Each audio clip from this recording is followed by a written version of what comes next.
Good morning, everyone. Bright and early. Thank you so much for joining us. I'm really excited about this next presentation, and I'm going to call upon my good friend and colleague Julie Matthews to introduce our panel presenters, and then we're going to be moving into a town hall after that right away. But Julie Matthews is the former Executive Director of Community Legal Education Ontario, the organization that I am now the Executive Director of, and she's a dear friend and colleague, and I'm glad that we're able to pull her into as many of our public legal education initiatives as she'll allow us in her quote-unquote retirement, which isn't quite true. So, Julie, do you mind introducing? Thank you. Hi. You can hear, right? Yeah. Okay. Hi, everyone. I am so glad to see you all here today, and thank you for coming, and thank you for your interest. I am delighted. I am thrilled to be moderating this session this morning. It gives us the opportunity to learn about a movement that's happening south of the border that I actually think is advancing, in my view, access to justice with and for communities who are marginalized.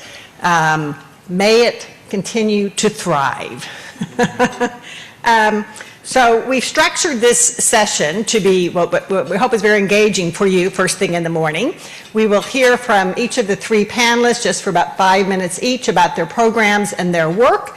We'll then have a conversation back and forth between the panelists for about half an hour, and then maybe 5 or 10 minutes from the audience. If we don't have much time for the audience questions, you can, if you'd like, attend the later morning workshop, Digging Deeper, to just ask your additional questions that you didn't get a chance to ask this morning. So, and immediately after this, there is a town hall session that we are hoping will engage all of you in talking about what we can learn from the community justice worker programs, what elements we already have here in Canada in many of our community organizations' work, what we might want to adapt after hearing from them, what we might want to avoid after hearing from them, and how we can strengthen and support our own community justice help work across the country. So, let me tell you before, just briefly, you might have seen the bios on the website. I hope you did, but I'll just say a couple things about the three presenters, three speakers. To my left is Antonio Coronado. They are a professor of practice and coordinator of community legal education programs at Innovation for Justice, housed at the University of Arizona School of Law and the University of Utah School of Business. Antonio co-leads, I won't say much, don't worry. Antonio co-leads Innovation for Justice's suite of justice worker programs, training and certifying community-based legal advocates in 3 civil legal practice areas across Arizona and Utah. Sarah Carver, to Antonio's left, is co-director of Alaska Legal Service Corporations, that's the Legal Aid Office of Alaska, of their Community Justice Worker Resource Center. For the last 8 years, Sarah has worked on building up the Community Justice Worker Program, developing curriculum and training volunteers in 40 plus communities throughout Alaska. And Haley Cousin, to Sarah's left, is Executive Director of Community Justice Advocates of Utah, where she directs community justice worker programs. So these are our three speakers. We are so grateful and appreciative of your time and effort in joining us today and coming from your faraway lands. And take it away, Antonio. Happy to. Am I coming through okay for everybody? Good morning, Ottawa. I'm sorry to be the loud American this morning. Yeah, thank you so much, Julie, and thank you to everyone for this opportunity to be in conversation. We're very excited. So I'm actually going to start with a little bit of grounding. Oh, we have visuals. I was joking with our panel and with Julie just now that I slipped on some ice here, so if I'm sweating, if I'm warm, let's edit it in post, Hannah. We'll figure it out later. Ignore it, folks. We're going to roll along. So I'm going to do a little bit of mapping here at the top of the hour of what the justice worker movement looks like in the context, what it means for the U.S. And I'm a visual person, as Julie shared. I'm a professor and a teacher, so I love a good slide. So to get us started, I want to start by positioning power within a kind of the framework of the traditional U.S. legal profession. And so historically, regulatorily, there's kind of been this normative assumption within the U.S. legal profession that there's a dyadic relationship between legal power and legal services, right? Where on one side, we have licensed attorneys who, via access to legal knowledge and information, training, formal, JD, Juris Doctor graduates, and a lawyer's only regulatory practice being the main pathway to legal knowledge and power in the U.S., right, primarily. I always add the asterisks, as legal folks know, it always depends.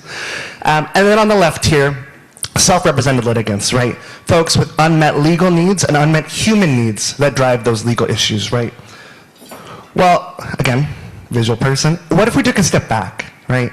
And if we repositioned power within the U.S. to understand that we're actually operating within an ecosystem of folks, right? That it's not just folks with unmet needs and lawyers doing their hardest to try and fix those needs and to fill the gaps and put all of our efforts into that dam, right? That's about to burst. But actually, it's an entire nation of folks, right, who are working in Know Your Rights work as community educators and organizers. It's federal accredited reps. It's court navigators, tribal and lay advocates. It's community-based justice workers, which is what we're going to talk about, and how that kind of fits into this broader ecosystem, particularly formal state-credentialed programs that are emerging across the U.S. We're going to define all these terms, I promise, stick with me. Allied legal professionals, all of these folks, right, with the goal of filling the field of justice making so that folks can access right-sized legal help exactly where they are. Why does that matter? Well, because we know that 92% of low-income America's civil legal needs go unmet or underserved, right? It means that we cannot out-lawyer the U.S. access to justice crisis. It's simply not an option. So, very excited to say here that what that means for us is that there has continued to be an emerging category of formal state credentialed legal professionals in the U.S. They go by a variety of different names, whether it was community justice workers, licensed legal advocates, certified community legal advocates, community justice advocates, barefoot lawyers, community paralegals. At bottom, these are folks who are justice workers. I got a little shifted in the visual, but you know what? That's okay. We're going to keep rolling, y'all. So what is justice work? So we believe very strongly in grounding this conversation in history and in the global movement toward legal empowerment.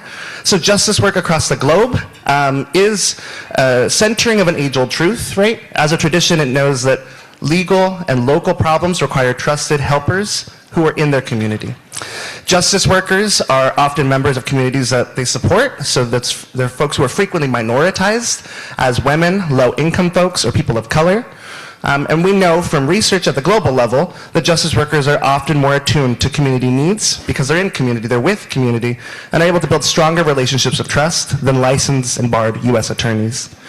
Now, in the U.S., what this means, particularly within the past couple of years through formal state credentialed programs, is that formal justice worker programs are those which have innovated legal services to empower community-based advocates to provide free legal advice and services. There's a lot of asterisks on all of these terms, as we will talk about, through jurisdictional authorization. And as you've seen, many terms have emerged to refer to this category of folks. So what does it actually mean place by place? Well, that depends. We know from across our collective years in this movement that co-designing with communities is key, and that trusted community advocates can and want to provide legal help, but they need the knowledge, access to that knowledge, right, critical from our very first slide, and support to provide right-sized, ethical, and effective forms of limited scope legal help.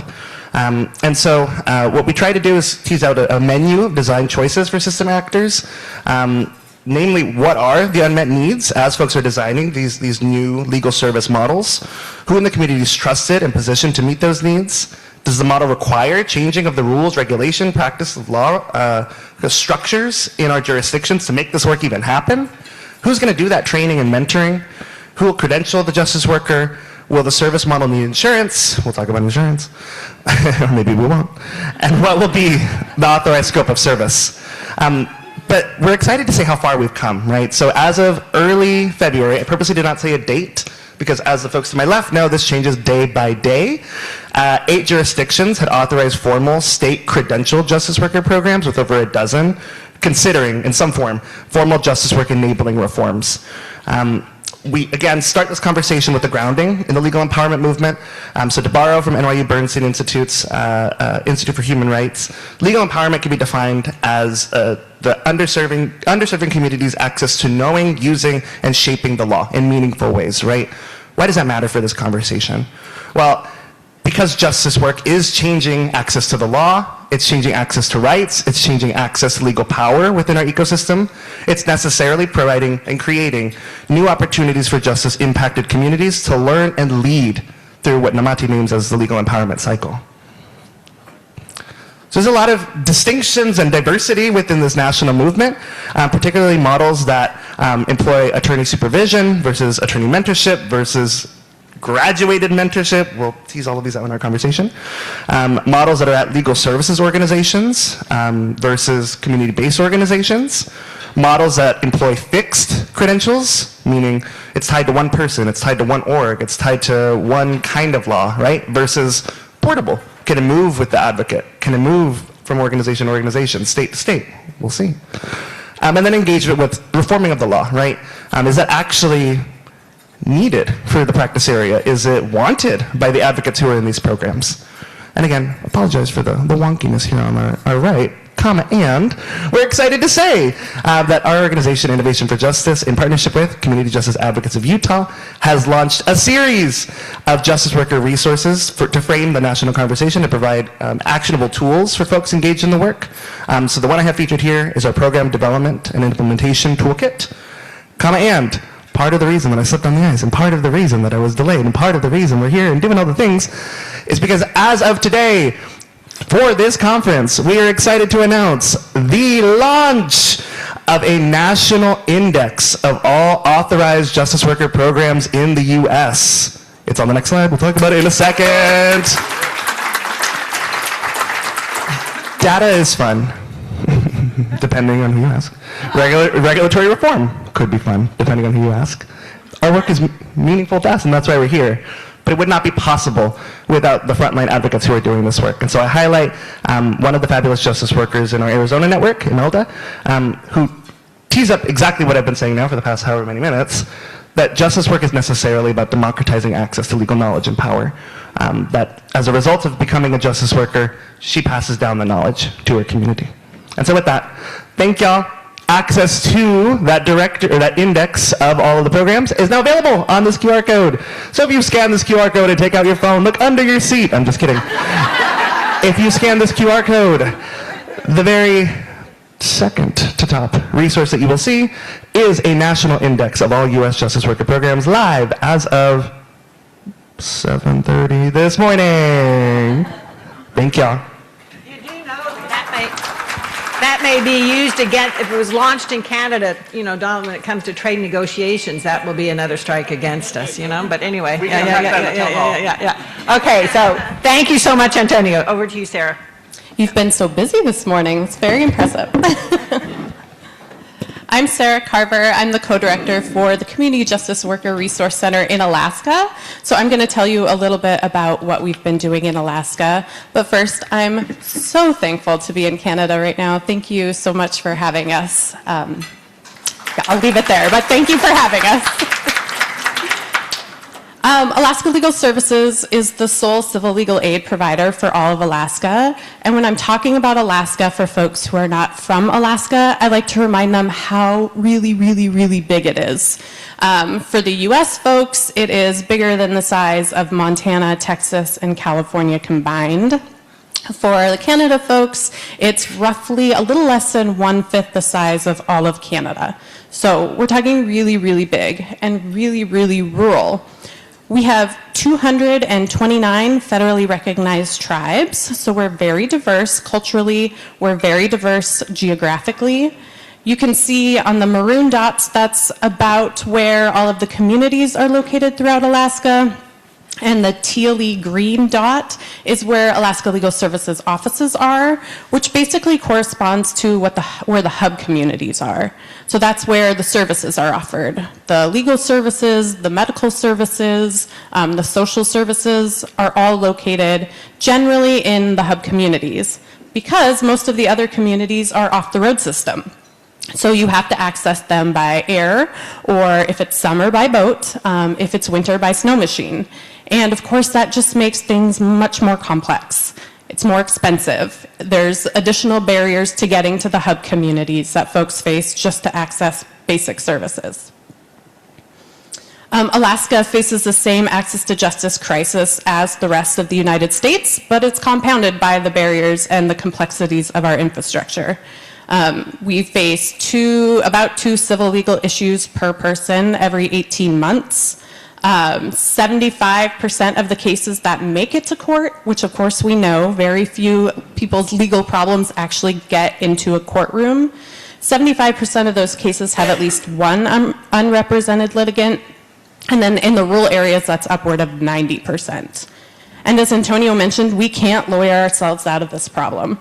There's one Alaska Legal Services attorney per 10,000 Alaskans that qualify for our services, and we can only help folks that are low income or elders. So there's a vast array of people that don't qualify for our services. But in Alaska, we're used to being innovative. We have had to overcome barriers to services for decades. In fact, our Access to Justice Committee recognizes the fact that we need to be innovative in closing the access to justice gap, and we need to move past the idea that lawyers are the only solution and that courtrooms are the best way for people to access civil legal aid. So we've recognized that for a while. We've also recognized that delivering services in Alaska can be done if you use your innovation, if you think outside of the box. And in fact, the medical system in Alaska has been doing this for decades. They're way beyond what the legal system has been able to deliver. If you look at the little red diamonds, that reflects the fact that there is a medical provider in every single village in Alaska. How is that done? It's because the Tribal Health Consortium in Alaska has trained community health aides. Community health aides are people from the community who have been trained to deliver baseline medical services, and then they are supported by a whole network of higher level service providers, right? They're connected to nurses, they're connected to nurse practitioners, they're connected to doctors and hospitals that can diagnose more complex medical issues. But then if you look on the other side of the map, I don't know if that's left or right for you guys, you see the light blue and green circles. That's what that's what the legal system has been delivering. That's where our courtrooms are located. Much less effective at reaching into every community in Alaska. So the Community Justice Worker Program at Alaska Legal Services has really taken inspiration from the way that we've been delivering medical services in Alaska. We're looking to offer stratified services that meet people where they are, that address the legal problem that people actually have, and then level up the services as warranted for the legal problem. So our community justice workers in Alaska can be trained to offer legal information and community education, and then they can level up to providing limited scope legal services, and they can actually level up to full representation, including in-court representation for their clients. So offering the client the services they need for the problem that they actually have. So talking about the limited scope and the legal information areas, the training is pretty attainable. We have over about 250 people who have completed the training. The training's asynchronous, it's approximately 10 hours, you have 60 days to complete it, you can do it on your own time, at your own pace. It's tailored to an 8th grade or lower reading level, and the community justice workers are trained in the substantive subject area, and then they also are trained in ethics and professional responsibility. We have co-designed the training with our partners at the Alaska Native Tribal Health Consortium, and these are the same folks that are designing trainings for those community health aides. So they're adult education experts. They are experts at delivering education to the most remote areas of Alaska. They understand the infrastructure needs. They understand the language needs. They understand the cultural needs. And then the trainings are hosted by Alaska Pacific University, which is a tribally operated college. And then talking about leveling all the way up to what we call Rule 43.5 waiver practice. So in Alaska, we have a bar rule that if someone has been trained by Alaska Legal Services and they are supervised by Alaska Legal Services, they can represent a client in the particular area for which they've been trained up to and including going into court and practicing on the same level as an attorney. So the way we have just developed and launched our first curricula for this, which is Domestic Violence Protective Order Advocacy, thank you, which is a 10-week training. It includes in-class and independent assignments. There is extensive court watch, and then there's a 2-day mock trial. And once someone has completed the training, Alaska Legal Services sponsors them as a candidate for the waiver. The Board of Governors, which is our regulating body, approves the candidate, and then that person can practice in that area for Alaska Legal Services clients. And our first cohort just successfully obtained the waiver about a month ago. So you can see it got a little wonky on us, but you can see our current practice area is domestic violence protective orders, but we are expanding into eviction defense and probate and title clearing. And then very quickly, who are our community justice workers? Our CJWs are generally embedded in community-based organizations. They are healthcare workers, they're students, they're social service workers, they're tribal employees. About 20% of our CJWs are also just volunteers. They're not affiliated with the CBO. They're just doing this on their own time because they see the need in their community. And then we have 7 community justice workers on staff at Alaska Legal Services. But regardless of whether you're an ALSC staff CJW, whether you're embedded at a CBO, you're supported by our resource center. And as part of the resource center, it's our job to create and maintain the trainings, to sponsor the waiver candidates, to develop partnerships with the community-based organizations that host the CJWs, and then really to build community within the CJW network. So they have the same kind of network that like our medical providers do. So that's a really quick snapshot of what we're doing in Alaska. I'm excited to tell you more as we progress through the day. And now Haley's going to talk about Utah. Hooray. Oh, and I'll give you that. Thank you, Sarah.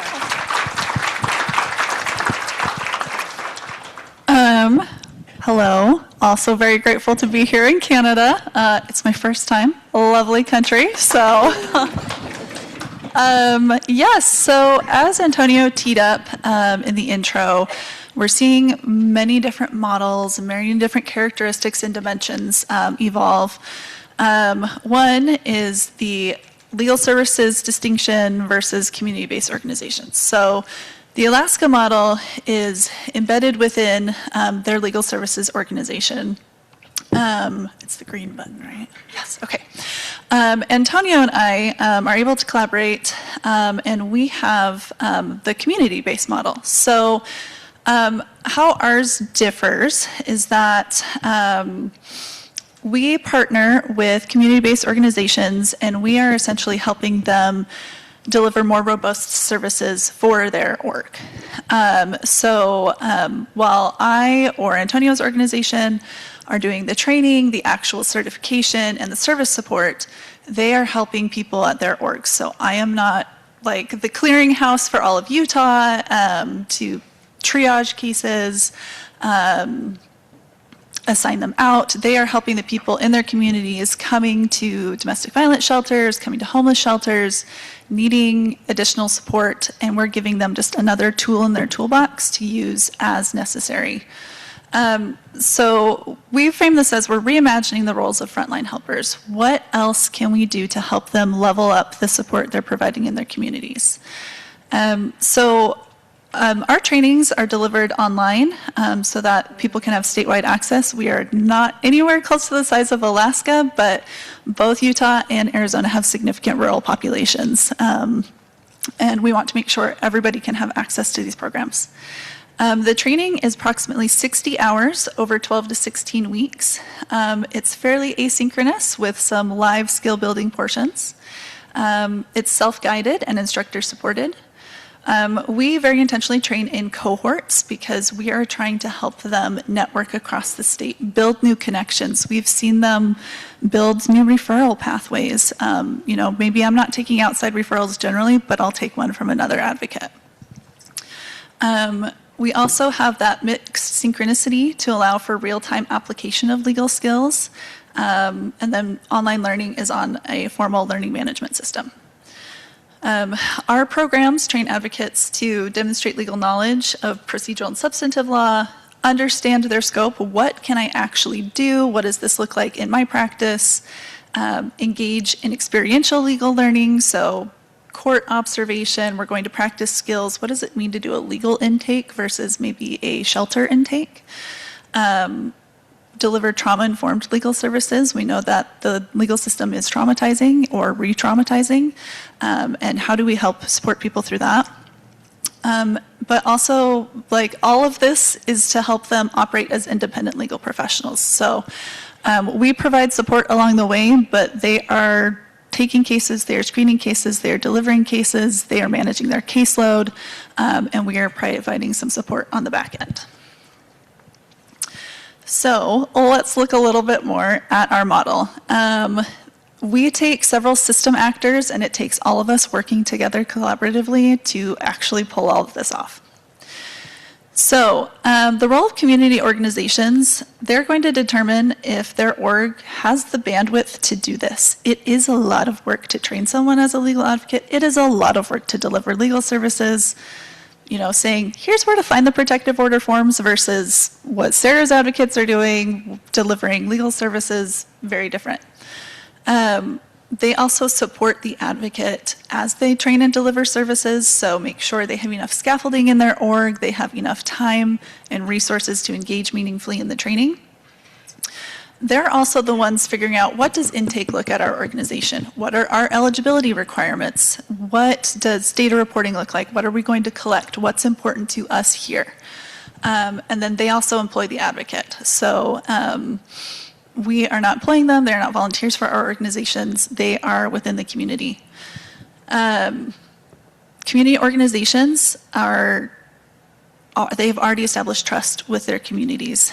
We very intentionally didn't want to come in and create some new organization and spend years, decades trying to build trust with new client communities coming in. We see in rural Utah, for example, it is really hard to get the trust of the community because we're from the big city, but they already trust the people in their neighborhood. So we take them and their lived experience and their knowledge of the client communities, and we just layer on top of that new legal knowledge. Although I did note here in Arizona, they can be a volunteer of the organization. Not yet in Utah, but we're moving there. We also work with our state regulators. So the unauthorized practice of law in Utah and Arizona is quite strict. So we've had to engage in some pretty significant regulatory reform to make these programs possible. In both of our states, our state regulators determine what are the requirements for a justice worker program, what will the regulatory mechanism be. We have a sandbox in Utah. I will not get into that now, but we can talk about it later. And then there's rule changes in Arizona. They're also collecting data reports, very broad, high-level information. They're overseeing authorized providers, and they are also processing some consumer feedback. In Arizona, they do have the right and responsibility to test participating advocates and individually credential them. In Utah, that is my organization's responsibility. So our organizations, we design and deliver the legal training. That is entirely in our hands. We accept advocates for participation. We provide attorney mentorship to advocates, so they don't have a supervisor who is checking in on every single case, but we are providing help along the way. So when they run into really thorny legal issues, they have maybe a little bit of an ethical dilemma, they can call the attorney mentor who helps them troubleshoot it, does not just give them the answer, and they're able to help resolve that. We also collect, analyze, and report data along the way so we can see what's working, what's not working, where do we need more training. And then we also engage and collaborate quite significantly with the community-based organizations to decide how is this going to be implemented, because it looks different in every organization. What support does your specific organization need? What's important to you? And then we tailor our help to be responsive to that. We see our role as really removing the barriers to participation to make sure that people can access this legal help. We're going to handle the regulatory nonsense. We are going to deal with building out the training. You come and we will give everything to you so you can go do the work. We provide all of our services at no cost, and in turn, the organizations provide legal help at no cost as well. And at the center of our models are our wonderful trusted legal advocates. As I've said, they are screening and accepting cases. They are providing legal services, collecting and reporting that data. And really importantly, just as Sarah was saying in Alaska, they are making legal help local. In Utah, we have services along the Wasatch Front, which is along our beautiful mountains full of wonderful skiing. That's where all of our legal help is. If you're in southern Utah, you're out of luck. You can maybe give someone a phone call, but who wants to give someone a phone call when they're 3 days from being evicted? They would rather talk to someone in their community. We're also working to build a stronger ecosystem. So a lot of orgs, very siloed, services are very siloed. We're working to build new networks, so there's referral pathways, there's new relationships. Maybe we can figure out grant agreements. Maybe we can share resources so that we're not all so tapped out all the time. And I think that is, okay. This is how it looks like to receive services in a CJAO or an I4J program. The client presents to the CBO. The advocate is empowered to handle that intake procedure, accept the case, deliver services, and then collect feedback at the end. We don't impose eligibility restrictions beyond it has to be in your scope and you have to have bandwidth to do it. So they're able to be responsive to their community. If they're going to only help, we're going to take 100% of the federal poverty level, wonderful. We're going to help anyone who comes in our doors, also wonderful. That is up to them to determine. And they're also trained, if they can't take it, to refer it somewhere else. And with that, okay. These are our programs.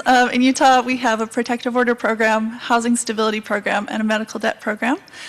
We've been able to partner with Antonio's organization, who has designed and delivers the training for housing stability and medical debt. And then in Arizona, they have a domestic violence program, and then the housing stability program.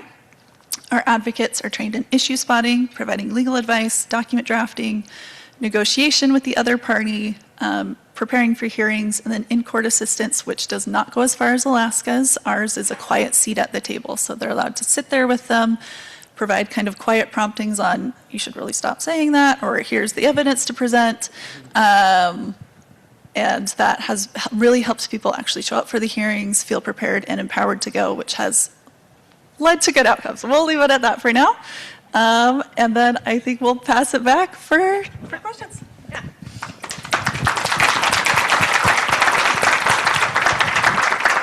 First we're just going to have a few questions up here for another few, we have some questions worked up, and then audience questions, and then as I said, there's a workshop late morning if you want to come and ask the three speakers more about their programs and work and thoughts on the future. But let's just dig a little deeper now. Can you tell us a little bit more about the role of the role of the community justice worker? Like, what is the scope of their training and their authorized areas of service? Are they kind of like a junior lawyer or not so much? Sarah, did you want to kick this off? Sure, thank you. I talked a little bit already about what training levels there are for our community justice workers.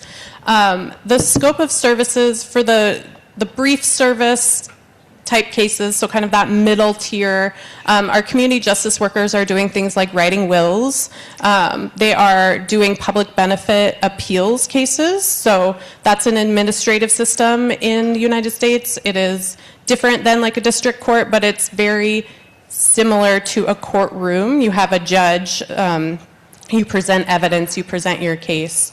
And then that top tier of services, they are in some ways like a mini lawyer. When they're in the courtroom for that specific case, they are on the same level as any opposing counsel, but they're also different because they're when you graduate law school in the US, you are a generalist. You can do anything. You can appeal to the Supreme Court. There's no limits on what you can do.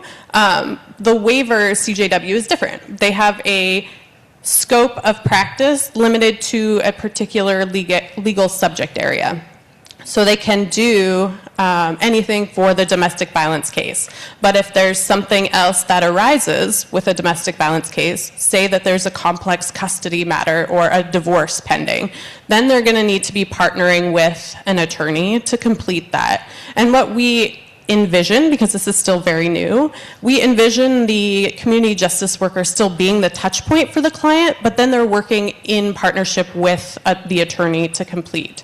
So for the client, they still have their person that they trust, the person in the community that can act as their touch point for the case, which is also extremely helpful for the lawyer because, like Haley mentioned, our lawyers are all on the road system in our big urban areas. It's really hard to get what you need from a client that's really rural. So that's kind of how we envision that working in the future. Thank you. Haley or Antonio or both? Very similar. Trained in one very specific subject area. That's come because that's what they've requested. They haven't wanted to be generalists. We've started to see some advocates starting to cross-train. We have our first one in Utah, and we have a few more coming up.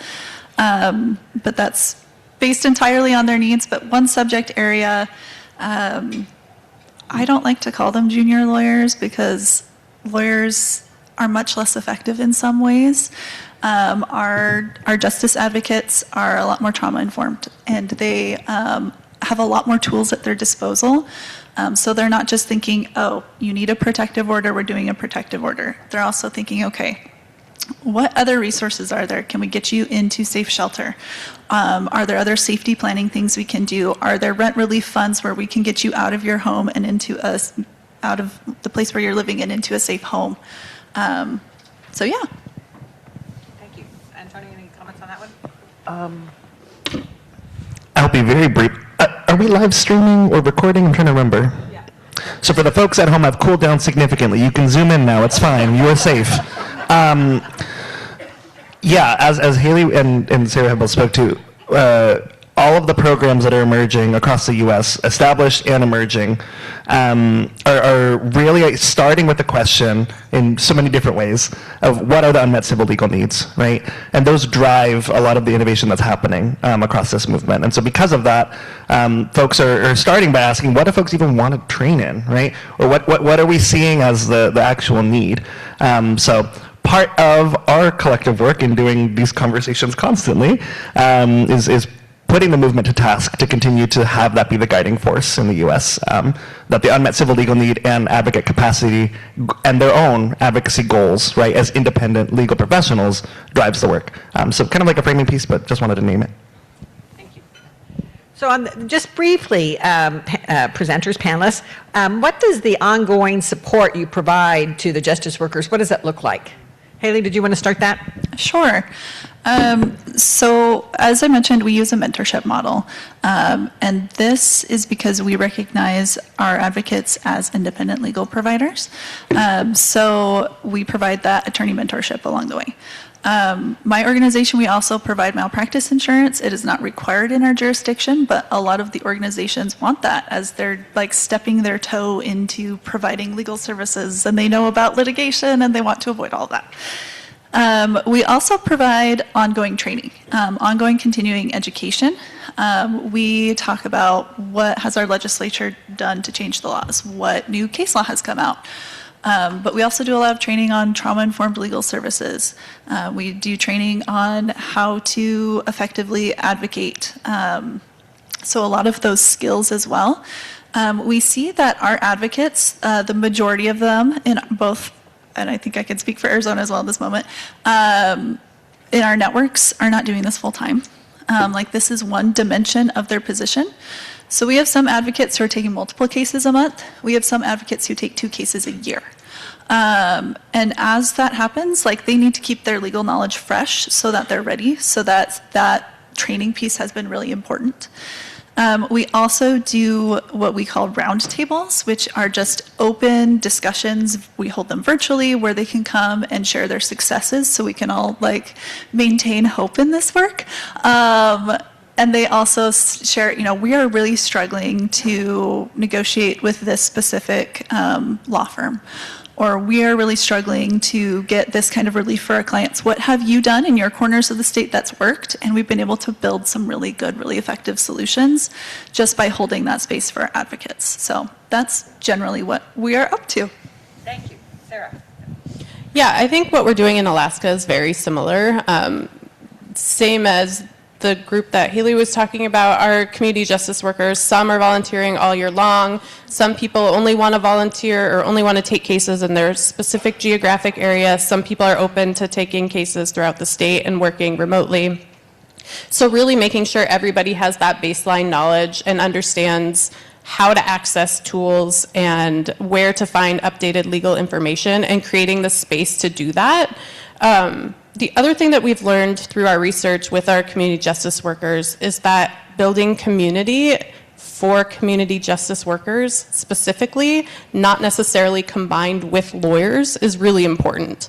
They want a safe space where they can talk about their experiences in their community, and we know that often lawyers are the loudest ones in the room, so they want to be able to do that independently, still partner with lawyers, but have their own space to do that.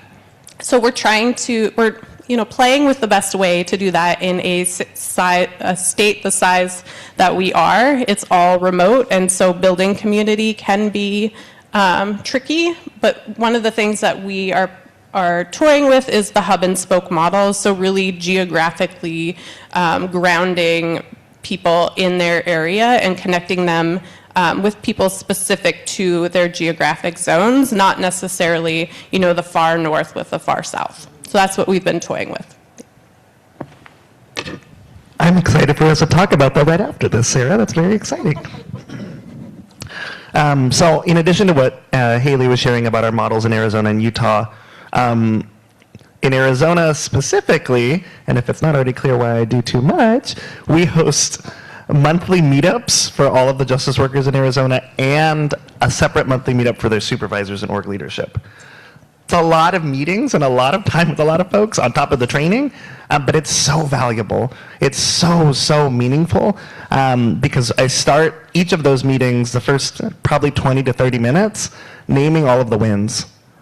So it's 30 minutes every single month of all active justice workers in our network, plus their supervisors, just naming, what are you struggling with?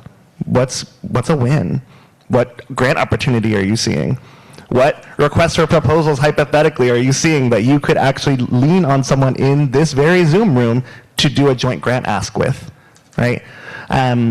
And so we've seen a lot of wins. I'm sure we'll talk about some more wins across our states here in a bit.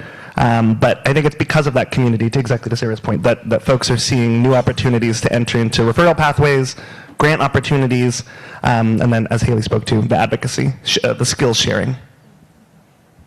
Thank you. Such impressive, inspiring work. Thank you for telling us about it. The questions aren't over, but I'm skipping the next two in the interest of time.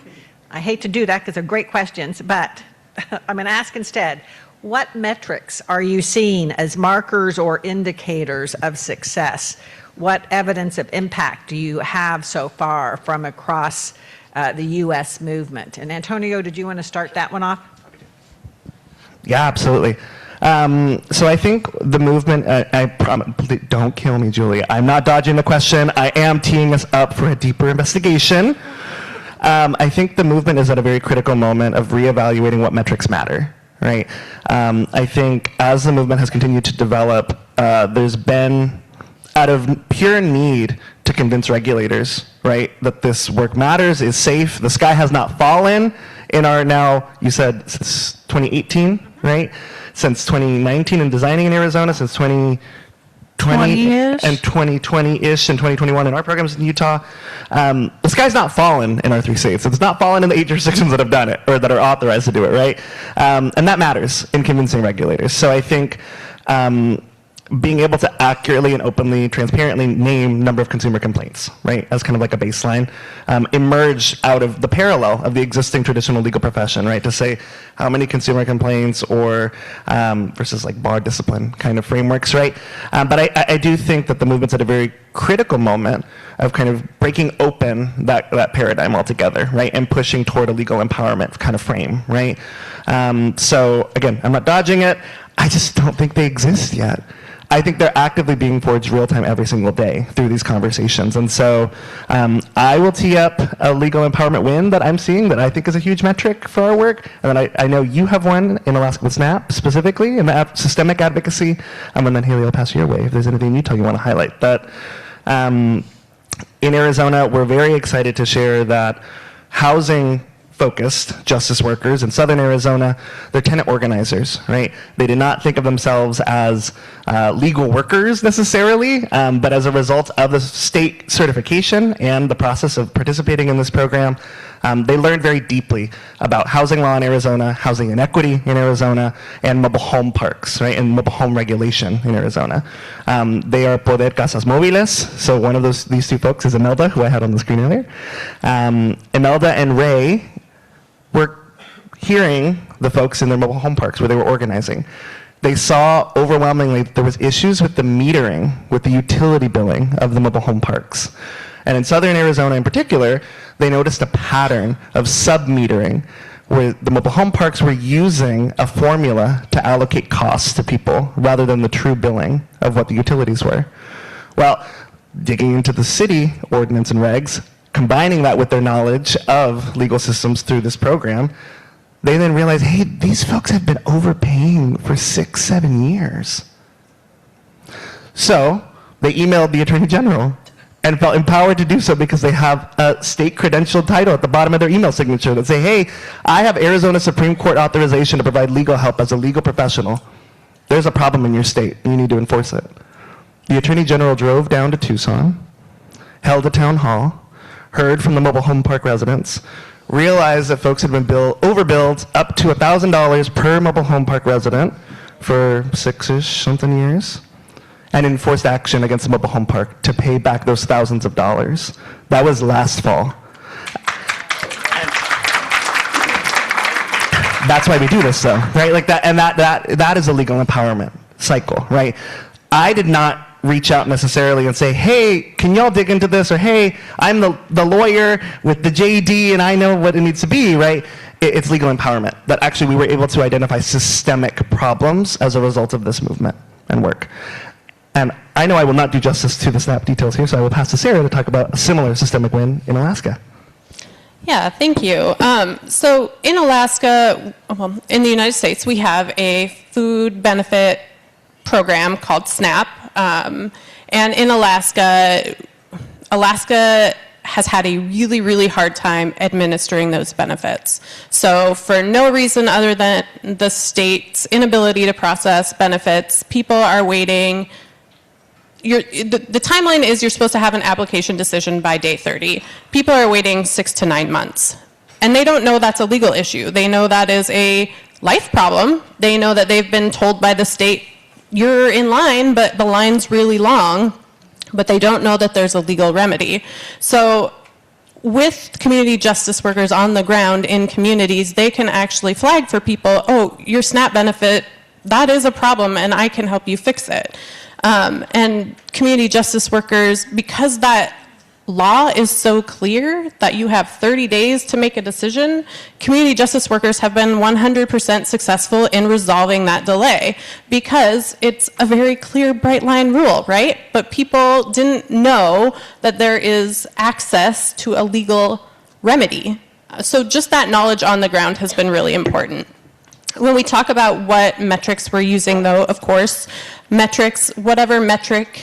different metrics are important to different groups of people.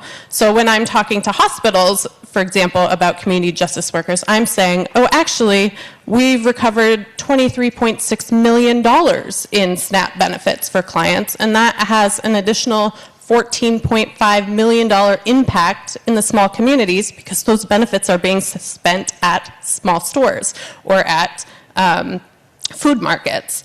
And so those metrics are really important to that group of people because they can see the financial benefit to investing in a community justice worker. Or Medicaid, our healthcare program, that those benefits are reinstated, which means the hospital's getting reimbursed for medical care that they are delivering. So that metric is really important to some groups of people. I think what's been really impressive for us at Legal Aid, though, is the information flow back and forth from community justice workers on the ground. We as lawyers are so busy doing our legal systems work that we don't often recognize the impact that some injustices have on day-to-day life. So, for example, the SNAP program. Alaska switched from having offices that you could walk into and talk to a human being.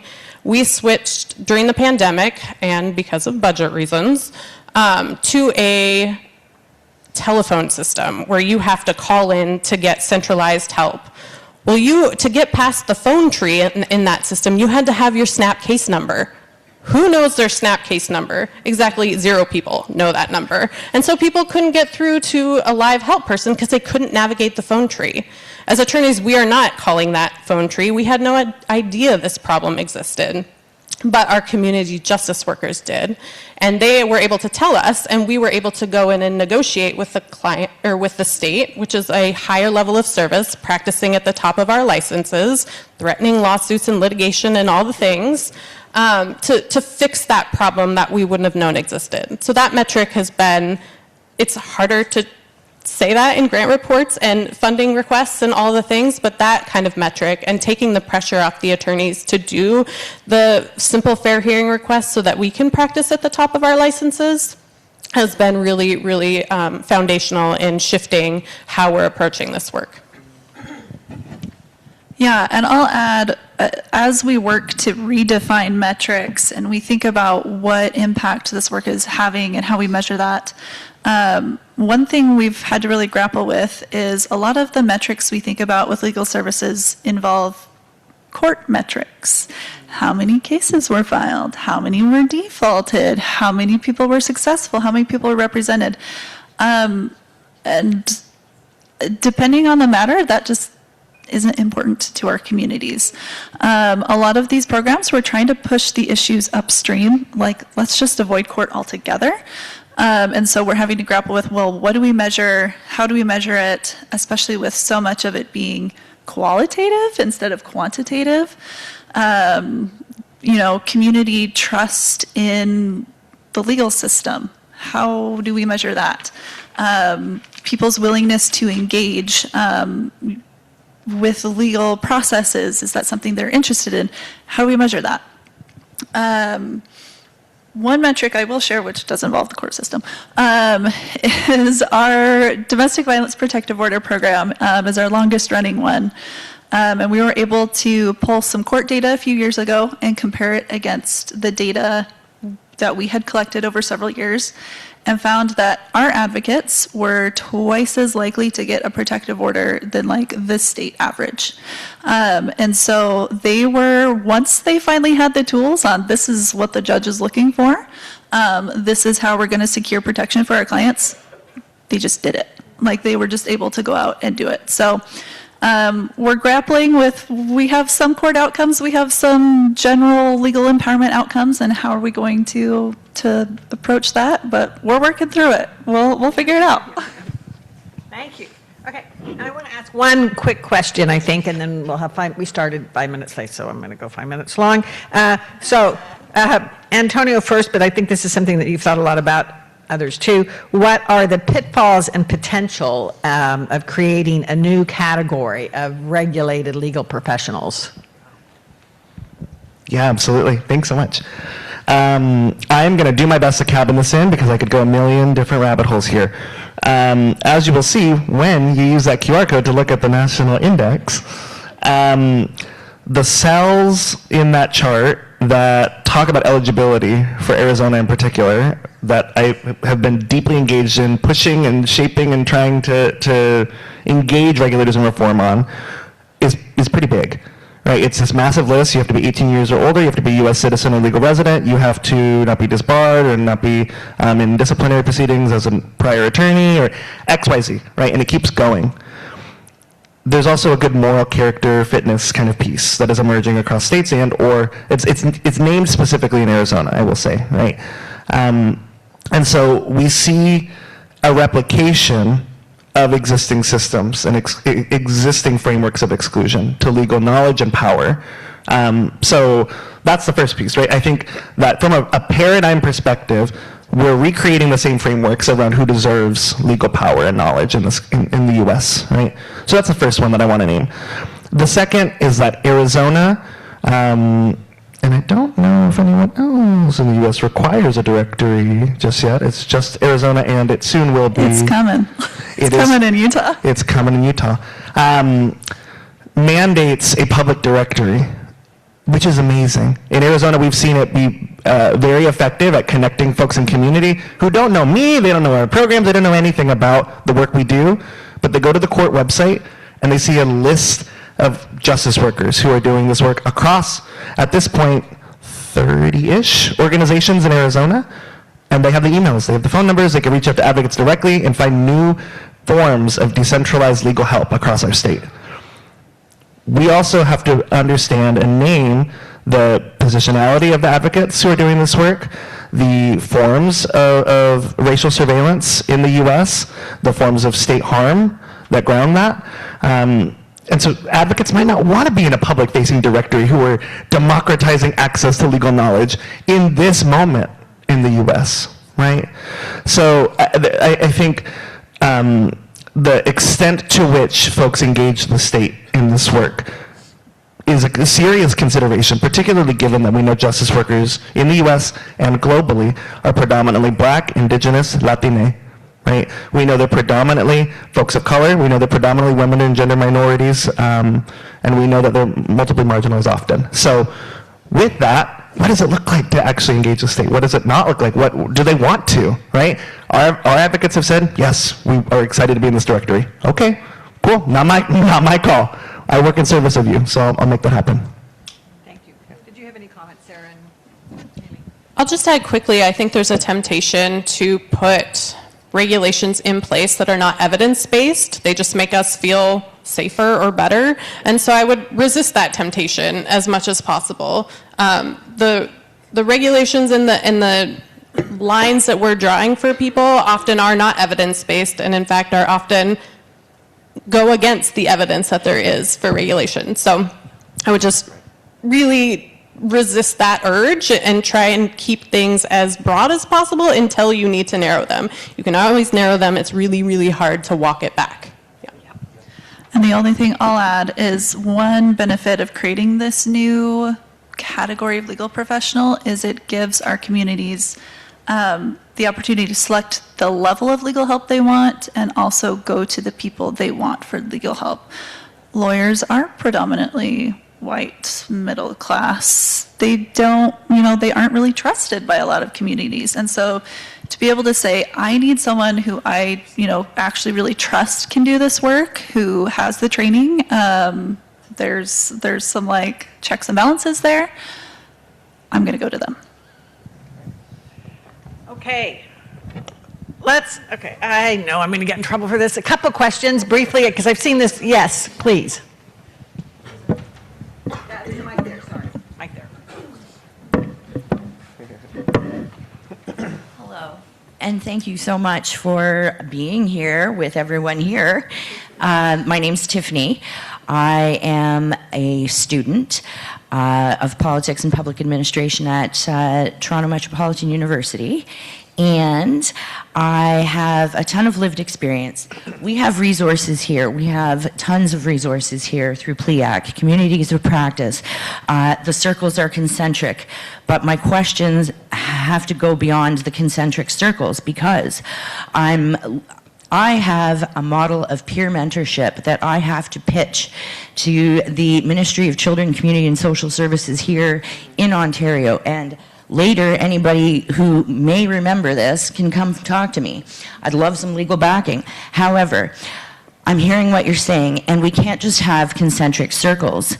I think that the trick is to stack the circles and make them spiral, because that adds the DNA component to it.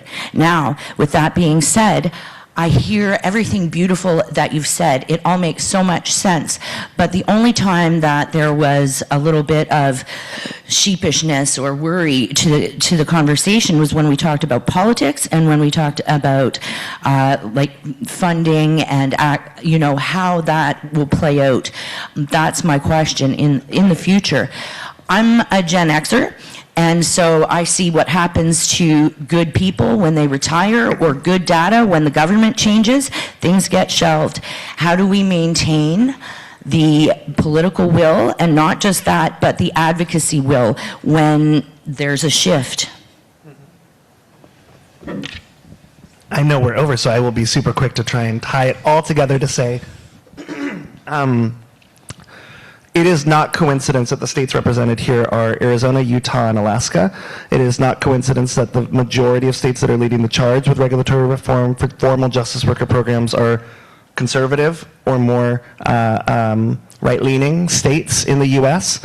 And as I was sharing with Julie a little bit yesterday, it is not coincidence that the U.S. finds itself in this exact moment that populism and people power is populism and people power. That is not me saying that I am ideological bedfellows with folks that are advancing authoritarianism in the U.S. What it does mean is someone who looks like this and flies into conservative states to tell them, hey, you should change your laws, is that there's actually a grounding and a interest convergence and a common ground, specifically in democratized access to people power. That whether I'm talking to funders, whether I'm talking to maybe the most ideologically opposed person who in a state where I might not even be legally or socially safe at a certain moment as I fly in, they are hearing that another world is possible. And I think that is what drives me in this work, to continue to do it in those places. So hopefully that touches to the funder, the political, the pieces, but if I didn't, sorry, and I'm happy to add more. One more question over there, and then later if you Hi, thanks everyone. It's really great to have you all here and to be connected to the advocacy that's happening in the United States right now. I think it's really important to keep all of that in front of mind. Yeah, I'm curious to know what your relationship has been with like bar associations and legal or regulatory bodies and how receptive they've been to this work. Sure. I'm very lucky to be in a state where our legal regulators were very forward-looking and said, we have a problem, we can't out-lawyer it, and they opened a sandbox, which we can talk about later. And they said, come, bring us your models. How would you like to fix this problem? And this community justice work is what we proposed, and so they were very amenable. The bar associations, it depends. There's this belief that community justice work is a threat to the livelihood of attorneys. And my response to that is always 92% of civil legal needs are going unmet. We're not taking business away. You asked my DV survivor for a $5,000 retainer for one hearing. We're not taking anything away from you. Yeah, and in Alaska, specifically the Rule 43.5, when it was proposed, it was overwhelmingly positive comments from the bar that we received. When the Supreme Court passed it, the only dissent from the court was the fact that it was limited to Alaska Legal Services. One justice believed it should be open to more social services and other entities, which we do not disagree with that. We agree that it should be more inclusive than Alaska Legal Services. But because ALSC has been around for so long and we are the only civil legal aid provider, there's a level of trust there that we have with community partners and with attorneys and the bar and judges that it helped that rule pass. When we presented our first waiver cohort for the Board of Governors certification, we went in prepared to the board with a whole presentation and expecting a lot of questions, and it was literally 2 minutes and they approved the waiver, and we slowly backed out of the room, right? We're like, okay, we don't want to make that more complicated. We want it to go that easy every time. And I think that's because Alaska Legal Services is just the trusted organization. So we're going to build on that trust and prove out our proof of concept more with the hope of expanding practice beyond ALSC. And I'll just add, in every room I'm in every conversation, there's always at least one, if not a couple, folks who don't agree with what we're doing. And my mission every time is to bring them along. So when there are landlord attorneys who say that we can't be doing this for tenants, it's not fair, it's not equal representation, all these things, I invite them to create content for our course. I invite them to be attorney mentors and to provide support. If there's judges who maybe don't love the way that things are happening, okay, can you help with moot court for their training? Can you help make sure that they're showing up in the way you would like to see the administration of justice happening in your courts? So the conversation is not about, it becomes more about court efficiency, right? It becomes more about quick administration of justice. It becomes making sure everyone's actually getting what they need. And just to close with what Haley teed up, that we're not taking business away from lawyers, but lawyers took justice away from our communities. Wow.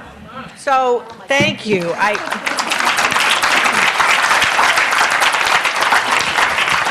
Thank you, Sarah, Haley, Antonio. That was fabulous. It was inspiring. It's been my pleasure to learn from you over the last little while getting this session going. And now the whole group got to hear from you. And yeah, thank you for all your efforts and your time and your wonderful work. As I said, come at, I think, 11:15 or so to the workshop on Digging Deeper if you want to ask more. Right now, we're moving into a town hall with the idea of all of you engaging in this conversation with each other. And I'm going to turn it over to the town hall facilitator, Jamie Liu.